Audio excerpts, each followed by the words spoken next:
कि आपके बच्चे योग्य ना बने तो फिर आपका पूरा सब कुछ बेकार है। यदि आपके बच्चे योग्य बन गए तो आपका त्याग, तपस्या, जप, तप सब सार्थक हुआ। इसलिए बच्चों की परवरिश में जरा भी लापरवाही ना करो। आज के माता पिता बच्चों की परवरिश में बहुत लापरवाही करते हैं, बहुत लापरवाही करते हैं। कई बार माँ बाप डिसाइड करते हैं कि बेटा तुम ये सब्जेक्ट ले लो। आप क्यों डिसाइड करते हैं? ठीक है, आप उसे रास्ता बता सकते हैं, पर एक बार उसके मन की भी तो पूछो कि वो कौन सा सब्जेक्ट लेना चाहता है, वो किस फील्ड में आगे बढ़ना चाहता है, वो किस ओर जाना चाहता है। एक बार बच्चे की भी तो राय मशवरा ले लो। थोपो मत कि नहीं जी मैं बच्चे को ये डॉक्टर ही बनाना चाहती हूं, हो सकता बच्चे को इंजीनियर बनना हो। क्यों डॉक्टर बनाना है जब वो इंजीनियर बनने में इंटरेस्टेड है तो? और कोई बच्चा डॉक्टर बनना है तो उसे इंजीनियर क्यों बनाना है? सबका अपना अपना क्षेत्र है ना। मैं इस क्षेत्र में आगे चला, कोई डॉक्टरी लाइन में आगे चला, कोई एडवोकेट बढ़िया बन गया, बड़ा एडवोकेट है, कोई बड़ा जज है। सबकी अपनी अपनी पसंद भी तो है ना। बच्चों से एक बार पूछ लो। आज मैं एक लड़की का सुसाइड नोट पढ़ रहा था, मुझे ये सब बातें इसलिए याद आ गई। आज एक लड़की का मैं सुसाइड नोट पढ़ रहा था। उसकी मृत्यु के समय उसने लिखा था, किसी ने भेजा तो मैंने पढ़ लिया। जोधपुर में, राजस्थान में पढ़ाई के लिए बच्चे जाते हैं, कोचिंग के लिए। एक लड़की अपने पत्र में लिख रही है, अपनी मां से कह रही है, मां अब मैं आत्महत्या कर रही हूं, लेकिन जिम्मेदार तुम ही हो। क्यों? तुमने कभी मेरी सुनी ही नहीं। मुझे क्या सब्जेक्ट लेना है, मुझे क्या विषय लेना है, मैं क्या बनना चाहती हूं, तुमने जबरदस्ती इतना दबाव दिया, इतना दबाव दिया। नहीं बेटा यही पढ़ो, यही विषय लो, यही विषय लो। कोचिंग वाले इतना देते हैं होमवर्क, इतना डिप्रेशन। आजकल बच्चे पढ़ते कम है, डिप्रेशन में ज्यादा है। बच्चे तनाव में है, इतनी ज्यादा पढ़ाई। अरे पढ़ाई किस लिए की जाती है? आनंद के लिए। ज्ञान काय के लिए होता है? आनंद के लिए। लेकिन आज ज्ञान का, पढ़ाई का इतना आपने प्रेशर बना रखा है कि बच्चे आत्महत्या करने पर मजबूर हो रहे हैं, मजबूर हो जाते हैं। जरूरी छोड़ी है कि मैं, और वो लड़की 90% वाली थी, इंटेलिजेंट, पढ़ी लिखी, अच्छी, फिर भी वो दबाव ना झेल पाई परिवार का। आज ना जितने बच्चे पढ़ने जाते हैं, अधिकांश बच्चे परेशान होते हैं। कंपटीशन इतना है कि आपने पढ़ने भेजा था, वो अखाड़े में खड़े हैं, मैं तेरे से ज्यादा लाऊंगा, मैं ये करूंगा। भाई तू भी ला, मैं भी लाऊं। और नंबर से क्या होता है? क्यों जी आप लोग ना नंबर के पीछे बड़े भागते हैं। नंबर बड़ा नहीं है साहब, आपकी काबिलियत बड़ी है। और काबिलियत नंबर से नहीं होती है। क्यों मेरी मां बताओ? ज्यादा नंबर वाला ही काबिल होगा, कम नंबर वाला काबिल नहीं होगा। क्या ये बात सत्य है? बोलो। हाँ, बिल्कुल। नंबर पर डिपेंड नहीं करता है आपकी काबिलियत। हाँ, आप नंबर लाइए, आप पढ़िए, आगे बढ़िए, लेकिन पढ़ाई को ना एंजॉय करिए। खुशी के लिए पढ़ाई पढ़ी जाती है, आनंद के लिए पढ़ा जाता है, डिप्रेस होने के लिए नहीं। आत्महत्या की स्थिति तक पहुंचा दे तुम्हारी पढ़ाई तो धिक्कार है ऐसी पढ़ाई को। क्यों जी? यदि तुम्हारी पढ़ाई ने किसी की जान ले ली तो धिक्कार है ऐसी पढ़ाई को। हमारे यहां तो बच्चे सहजता में पढ़ लिख जाते थे। और पढ़ाई क्यों करनी है? नौकरी पाने के लिए। पढ़ लिख कर बनना क्या है? नौकर।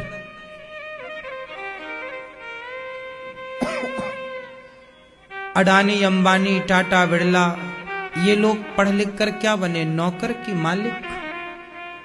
बोलो, मालिक। ये लोग पढ़ते हैं इसलिए कि मैं पढ़कर मालिक बनूंगा। आप लोग पढ़ते हैं इसलिए कि पढ़कर मैं नौकर बनूंगा, नौकरी करूंगा। अंतर है दोनों की विचारधारा में। जो व्यक्ति इसलिए पढ़ता है कि मैं पढ़कर मालिक बनूंगा, वो कभी डिप्रेशन में नहीं जाता। वो पढ़ाई को एंजॉय करता, आनंद लेता है उसका। लेकिन जिन्हें नौकर बनना होता है ना, वो कंपटीशन में पड़ जाते हैं। भाई हमारा आपसे कोई कंपटीशन है ही नहीं। जीवन में अपना इतना बढ़िया लक्ष्य बनाओ। जीवन में एक क्या कर रहे हैं? रहने दो, बंदर है। सुनने आए हनुमान जी कथा। केला वेला दो बढ़िया खाने पीने को, भगाने लगे। तुम बताओ, कोई आया है तो खाने दो, भगा काहे रहे?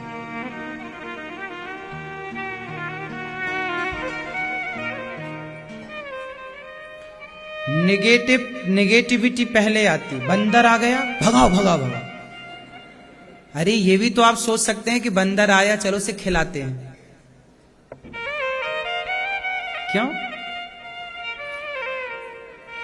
हाँ, लेकिन समाज में इतनी ज्यादा नेगेटिविटी भरी है ना कि बस पॉजिटिव है ही नहीं। व्यक्ति किसी जगह पॉजिटिव नहीं है। पॉजिटिविटी चाहिए। सबसे बड़ी पॉजिटिविटी यह है कि मुझे नौकरी नहीं करना, मैं नौकर बनने के लिए पढ़ा ही नहीं। मैंने पढ़ाई की है मालिक बनने के लिए। मैंने पढ़ाई की है तो नौकर क्यों बनूं? नौकरियां दूंगा, मैं नौकरियां दूंगा। पढ़े हो ना तो नौकरी दो, नहीं पढ़े तो फिर आपके पास नौकरी करने के अतिरिक्त कोई ऑप्शन। नौकरियां उनके लिए हैं जो अनपढ़ हैं। क्यों भैया, सही है कि नहीं? नौकरियां उनके लिए थी एक टाइम पर जो अनपढ़ थे। सही है कि गलत है? लेकिन आजकल पढ़े लिखे लोग रो रहे। सीता मां ने अपने बच्चों को स्वावलंबी बनाना चाहा, इसलिए संतों के पास जन्म दिया। संतों की परवरिश में इतना पढ़ा लिखा कर योग्य बनाया कि 7 वर्ष की आयु जब हुई, लवकुश की 8 वर्ष की, सीता मैया सौंप देती हैं अपने पुत्रों को, पिता को राम जी से। स्वामी, आपकी संतान मैंने योग्य बनाकर, एक माँ का कर्तव्य है कि वो बच्चों को योग्य बनाए। यदि तुम्हारे बच्चे नालायक हो गए तो जिम्मेदारी आपकी ही तो है। सवाल बच्चों से थोड़ी पूछा जाएगा, माँ बाप से पूछा है। अब तुम भले बचो सवालों से, भले तुम उत्तर ना दो, भले तुम जिम्मेदार ना बनो, लेकिन बच्चों की गलती से सवाल बच्चों से ना पूछा जाएगा। माता शत्रु पिता वैरी ये न बालो न पाठिता, न शोभते सभा मध्य हंस मध्य व को यथा। वह माता पिता शत्रु हैं जो बच्चे को योग्य नहीं बनाते। क्या नहीं बनाते? आप लोग कहते महाराज जी हमारा बेटा मोबाइल चलाता है। समस्या क्या है? बच्चे मोबाइल चलाने लग गए। अब ये बताओ, सच बताना कि मोबाइल बच्चों ने चलाना सीखा है या माँ बाप ने चला करके उन्हें दिया है? किसने दिया था बच्चों को मोबाइल? बच्चे तो दुकान से मोबाइल खरीद के ले नहीं आए थे, आपने ही तो बच्चों को उनका, आपके पास टाइम नहीं था तो आपने बच्चों को मोबाइल पकड़ा दिया। फिर आप काम करती रही, बच्चा मोबाइल देखता रहे, देखता देखता बच्चा उस मोबाइल का क्या हो गया, आदि। जब आपका बच्चा आपसे मोबाइल मांगे तो आप मोबाइल ना देकर थोड़ा बच्चे के संग खेल लो। जैसे आप बच्चे के संग खेलेंगे अपने आप वो खुश हो जाएगा। थोड़ा खेल लो, फिर आप पुस्तक उठाओ आप और आप पढ़ो। जैसे आप पढ़ेंगे ना तो वो भी आपका देख देख के पढ़ना सीखेगा। अब आप क्या करती हो, आप मोबाइल चलाती हो, बच्चे से बोलती चल तू पढ़ पढ़, पढ़ता क्यों नहीं? अब वो कैसे पढ़ेगा भाई, तुम तो खुद मोबाइल चला रही हो। तो बच्चे जो देखेंगे वही ना करेंगे। बच्चा बोलेगा वाह तुम चला मोबाइल, हम पढ़ें। इसलिए बच्चे बिल्कुल भोले होते हैं, सीधे मिट्टी की तरह, कोई आकार नहीं। आप पढ़िए तो सही बच्चों के सामने, अपने आप बच्चा पढ़ने पुस्तक वो भी निकाल लेगा। आप संगीत, आप हारमोनियम बजाएंगे, बच्चा अपने आप आके आके संग बजाने लग जाए, भले कुछ ना आए, वो करने लग जाएगा। बच्चे वही, आप घंटी बजाओ, अपने आप बच्चा आएगा, क्या करेगा, बोलो, घंटी बजाएगा। आप आरती करो, अपने आप बच्चा क्या करेगा। आप रोटी बनाओ बेलन में गोल गोल, बच्चा आएगा आपको हटाएगा, मैं बनाऊंगा। बच्चा वही करता है जो आपको करता हुआ देखता है। आप बीड़ी पियो, बच्चा भी निकाल के अपने मुंह पे डाल लेगा, उसे क्या पता क्या है। बात सही है। बच्चे कहने से नहीं सुनते, बच्चे सुनकर नहीं सीखते, बच्चे सुनने से ज्यादा देखकर सीखते हैं। ये बात सही है कि गलत है?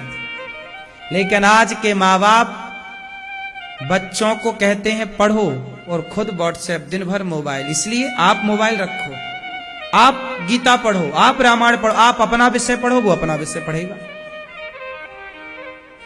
आप घर का माहौल खुशनुमा रखो, आप हंसो मुस्कुराओ, बच्चे हंसे। आप गाली दो, गाली गाली, कोई भी आया गाली गाली गाली, अपने आप बच्चे सीख लेंगे गाली।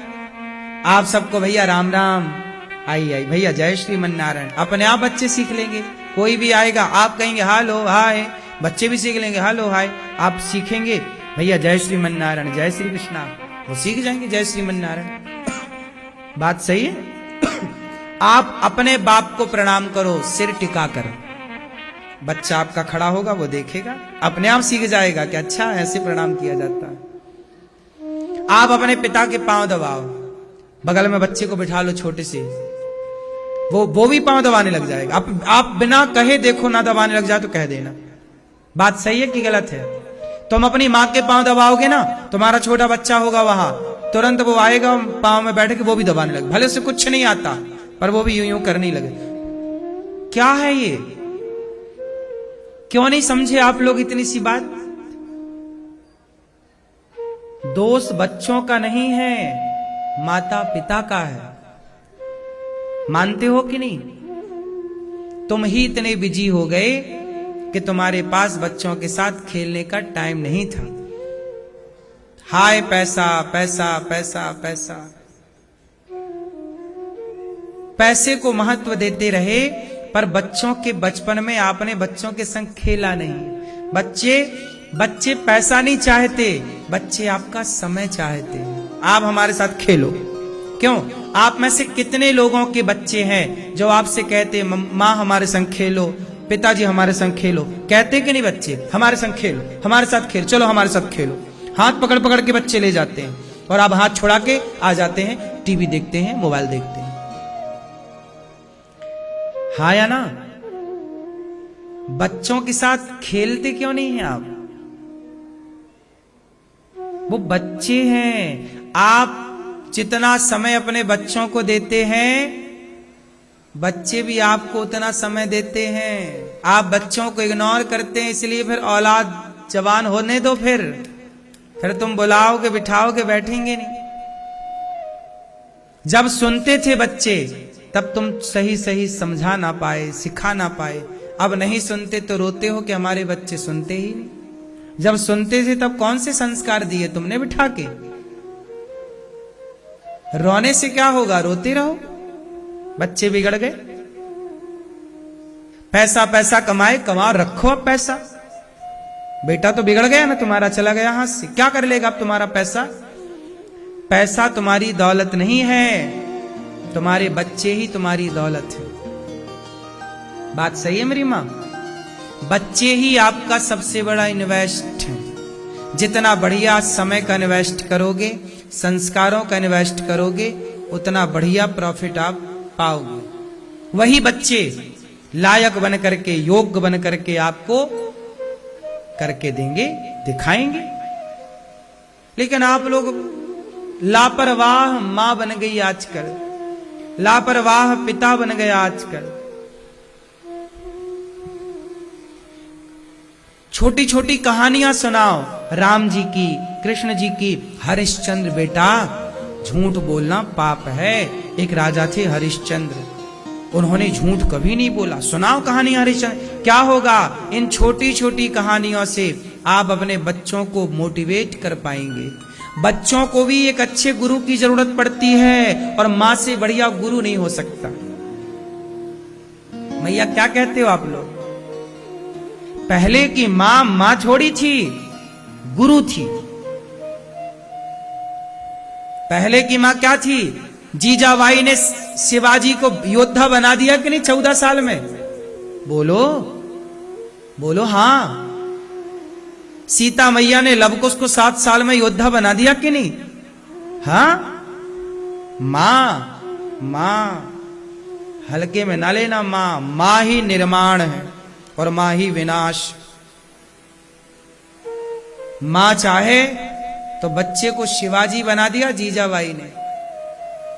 शिवाजी की मां बचपन से कहानियां सुनाती थी शिवाजी को, वीरता की कहानियां सुनाती थी, धर्म की कहानियां सुनाती थी। आप सुनाओ तो सही, मोटिवेट करो तो सही। कुछ देते नहीं हो आप लोग बच्चों को ज्ञान। बताओ उन्हें राम कौन है, कृष्ण कौन है। क्यों बेटा? राम जी की मां का नाम बताओ जरा आप। यशोदा? हाँ। और भरत जी की मां? हाँ? कौशल्या? हाँ? हैं?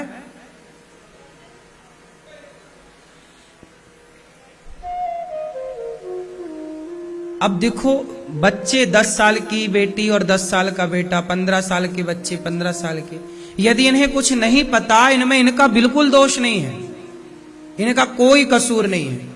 गलती इनकी मां की है, जो दिन भर पंचायत में लगी रहती। गलती इनके पिता की है, पैसे कमाने में लगे हैं। तुम बाप कमा रहा पैसा,